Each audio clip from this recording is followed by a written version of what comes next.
Por que Cristo deseja que alguns não creiam? Essa é uma questão desconcertante para muitos leitores da Bíblia que se indagam quando encontram textos como o de Mateus 13:13 e Lucas 8:10. Hoje, a pergunta vem de um ouvinte chamado Max. Uma pergunta para o pastor John, que está conosco aqui através do Skype. Oi, pastor John.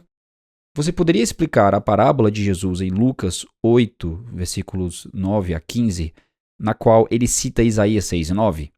Em Isaías 6:10, Deus diz: torna insensível o coração deste povo, para que não venha ele a ver com os olhos, e a entender com o coração, e se converta e seja salvo.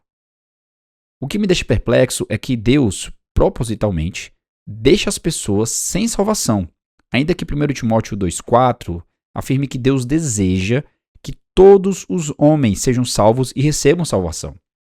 Por favor, me ajude a entender, se possível, esse paradoxo aparente acerca dos motivos por trás da decisão de Deus de endurecer certos corações a fim de mantê-los longe do arrependimento. Há duas questões aqui, e ambas são boas. Uma delas é a seguinte, 1 Timóteo 2,4. Sugere que o desejo de Deus de que todos sejam salvos exclui a sua total soberania sobre quem de fato é salvo. Porque se ele deseja que todos sejam salvos, você não iria inferir que ele não está envolvido na escolha de algumas pessoas para serem salvas e outras para não serem salvas? Essa é uma pergunta. A outra pergunta é esta: qual é a razão ou propósito de Deus por trás da decisão de evitar que algumas pessoas vejam a verdade e sejam salvas em Lucas 8? Agora vamos tomar cada uma dessas perguntas por vez e depois conectá-las. Primeira, Timóteo 2, versos 1-4 diz o seguinte: exorto que se use a prática de súplicas, orações, intercessões, ações de graça, em favor de todos os homens, em favor dos reis e de todos os que se acham investidos de autoridade, para que vivamos vida tranquila e mansa, com toda piedade e respeito.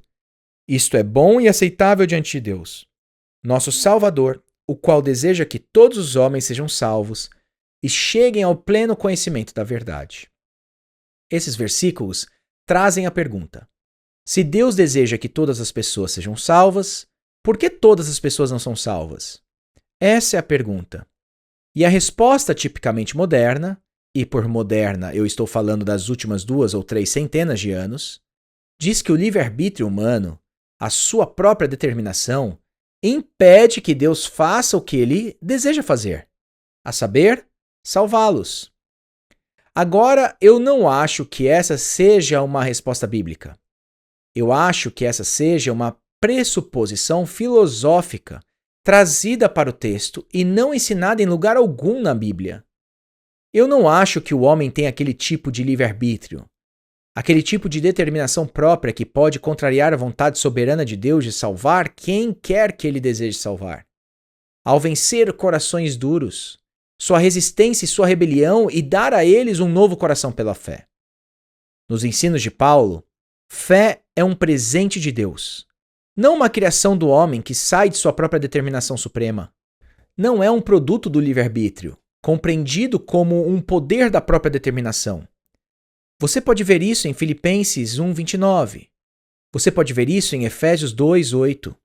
Mas você pode ver isso especialmente em Atos 13:48, onde Lucas diz que são aqueles a quem Deus escolheu e destinou que irão crer quando ouvirem o Evangelho.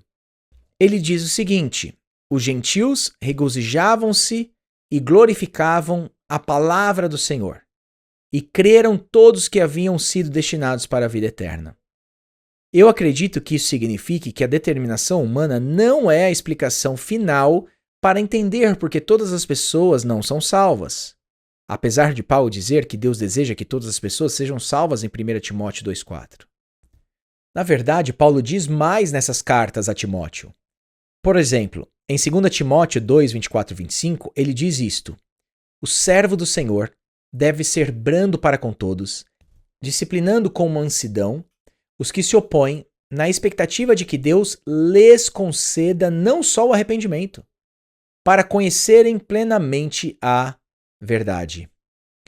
Bem, essa frase, traduzida mais literalmente como até um conhecimento da verdade, é a mesma frase utilizada em 1 Timóteo 2,4, onde Deus deseja que todas as pessoas cheguem ao pleno conhecimento da verdade, ao qual nem todos chegam. Então, de um lado temos que Deus deseja que todos cheguem ao pleno conhecimento da verdade em 1 Timóteo 2,4. E do outro lado, em 2 Timóteo 2,25, diz que Deus talvez garanta como um presente que algumas pessoas cheguem a conhecer plenamente a verdade. Dessa forma, eu acho que Paulo deixa claro que o que atrapalha a concretização do desejo de Deus de que todas as pessoas se arrependam e cheguem ao conhecimento da verdade, o que impede que esse desejo de que todos sejam salvos chegue ao nível de uma ação decisiva, por meio da qual todos seriam salvos, não é o poder de determinação do homem, comumente chamado de livre-arbítrio, mas sim o fato de que Deus pode ou não conceder arrependimento e fé. Em determinado nível, Deus deseja que todos sejam salvos. Ele não tem prazer na morte do ímpio, Ezequiel 18:23. Entretanto, Deus possui um compromisso que diz respeito a agir com sabedoria e justiça e profundo amor. Um amor visto por uma perspectiva mais profunda e lentes amplas, impedindo-o de concretizar o desejo de que todos sejam salvos de forma a salvar a todos. Assim, em referência à pergunta de Max sobre Lucas 8, a respeito da escolha de Deus em não libertar alguns da sua rebelião e cegueira espiritual, o que temos visto até agora é que essa não é uma contradição a 1 Timóteo 2,4, que diz que Deus deseja que todas as pessoas sejam salvas. Ele deseja isso, mas ele nem sempre realiza isso. E o Max está dizendo: ajude-me a entender o motivo de Deus por trás do endurecimento de certos corações, a fim de mantê-los longe do arrependimento. E ele cita Lucas 8, versos 9 e 10, quando os discípulos de Jesus o perguntaram sobre o que significava a parábola do semeador. E ele disse: a vós outros é dado, sendo assim um presente. Eles não o merecem, eles não são dignos. Respondeu-lhes Jesus: a vós outros é dado conhecer os mistérios do reino de Deus. Aos demais, fala-se por parábolas, para que vendo não vejam, e ouvindo não entendam. E Max vê corretamente que esta é uma alusão de Isaías capítulo 6, versos 9 e 10, onde Deus dá a Isaías a dolorosa tarefa de pregar o propósito de endurecer corações. Deus diz a Isaías: ouvi, ouvi e não entendais. Vede, vede, mas não percebais. Torna insensível o coração deste povo, endurece-lhe os ouvidos e fecha-lhes os olhos, para que não venha ele a ver com os olhos, a ouvir com os ouvidos e a entender com o coração, e se converta e seja salvo. Esse é Deus contando a Isaías o que a sua pregação iria gerar. A explicação do endurecimento dos corações no ministério de Isaías e Jesus é que este desígnio da palavra de Deus é para julgamento. É o julgamento sobre o pecado. Esse efeito de insensibilidade e endurecimento da pregação não é para as pessoas que amam a palavra de Deus. Ele não está saindo e encontrando pessoas que amam e se submetem à palavra de Deus, para então pregar para elas a fim de que se tornem duras de coração. Não! Ninguém é feito cego contra a sua vontade. Lembre-se disso. Essa indiferença para com Deus é o que eles querem. Não tem ninguém esperneando e gritando, transformando-se em cego e dizendo: ah, eu quero ver. Não! Há pessoas inocentes sob o julgamento de Deus em torná-las cegas. Essa cegueira e insensibilidade são julgamentos pelo pecado. Significa que essas pessoas foram entregues à cegueira para ficarem cegas. Eu finalizarei dizendo isto. Para onde o julgamento está caminhando? Qual é a perspectiva geral? E Paulo nos responde em Romanos capítulo 11, versos 25 e 26. Ele diz a nós, gentios: porque não quero, irmãos, que ignoreis este mistério. para que não sejais presumidos em vós mesmos, que veio endurecimento em parte a Israel, até que haja entrado a plenitude dos gentios, e assim todo Israel será salvo. Os gentios somos nós, e eles chegam através da grande missão da igreja.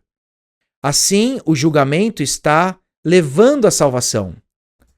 Depois, nesse mesmo capítulo, em Romanos 11, versos 32, 33 e 36, Paulo diz: Deus a todos encerrou na desobediência, a fim de usar de misericórdia para com todos. Ó profundidade da riqueza, tanto da sabedoria como do conhecimento de Deus! Quão insondáveis são os seus juízos! Porque dele, e por meio dele, e para ele são todas as coisas. A ele, pois, a glória eternamente. Amém. Você ouviu John Piper Responde, produzido por Desiring God, Ministério Fiel e Voltemos ao Evangelho. Para mais conteúdos gratuitos, acesse ministériofiel.com.br e voltemosaoevangelho.com.